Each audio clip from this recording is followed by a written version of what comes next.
Glycolysis को समझ लिया, अब लिंक रिएक्शन को समझते हैं। लिंक रिएक्शन ग्लाइकोलिसिस में होता है इन यूकार्योट्स एंड प्रोकार्योट्स।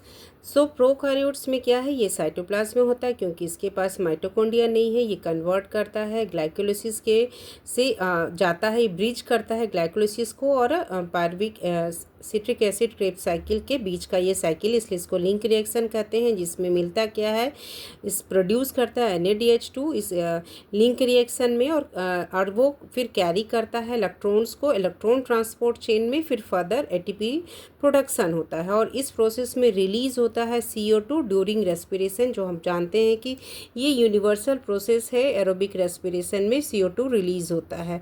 तो लिंक रिएक्शन स्टेप क्या है यूकार्योट में, जो कि मैट्रिक्स ऑफ माइटोकॉन्ड्रिया में हो रहा है, ग्लाइकोलिसिस साइटोप्लाज्म में हो रहा है। देन ये पायरुवेट आ जाता है कहाँ, मैट्रिक्स ऑफ माइटोकॉन्ड्रिया और फिर यहाँ पे जब ये लिंक रिएक्शन हो जाएगा तो सिट्रिक एसिड साइकिल स्टार्ट होता है।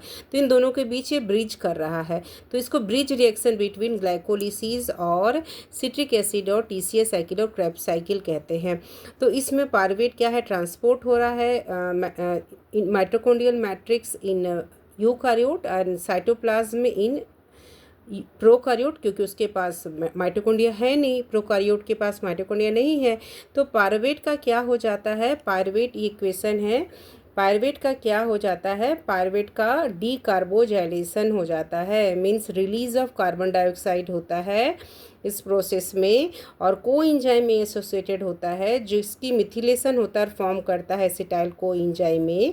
फर्दर ये एसिटाइल कोएंजाइम में ऑक्सीडाइज हो जाता है, देन NAD+ का रिडक्शन होकर फॉर्म करता है NADH2, 2NADH + 2H+। ये इक्वेशन हुआ इसका। तो की कंपैरिजन यूकार्योट्स और प्रोकार्योट्स का क्या हुआ, ये माइटोकॉन्ड्रियल मैट्रिक्स में हो रहा है, ये प्रोकार्योट साइटोप्लाज्म में और उसके पास माइटोकॉन्ड्रिया नहीं है। और ये इसमें कौन सा एंजाइम है जो पायरुवेट को का डीकार्बोजाइलेशन करने में मदद हो रहा है, मीन CO2 रिलीज हो रहा है 2 पायरुवेट से 2 CO2। वो एंजाइम का नेम है pyruvate dehydrogenase complex enzyme complex. कौन से कोफैक्टर इस प्रोसेस में यूज़ होते हैं, तो वो फैक्टर है कोएंजाइम में SH, NAD+, TPP, lipoic acid, FAD, magnesium ion. Same है प्रोकार्योट में भी। और हमें एंड में क्या मिलता है, 2 स्टाइल कोएंजाइम में 2 CO2 + 2 NADH2। तो इसमें स्टाइल जो मिलता है स्टाइल कोएंजाइम A, वो प्रिपेयर करेगा style coenzyme A for citric acid in cytoplasm in prokaryotes, in mitochondria in eukaryotes.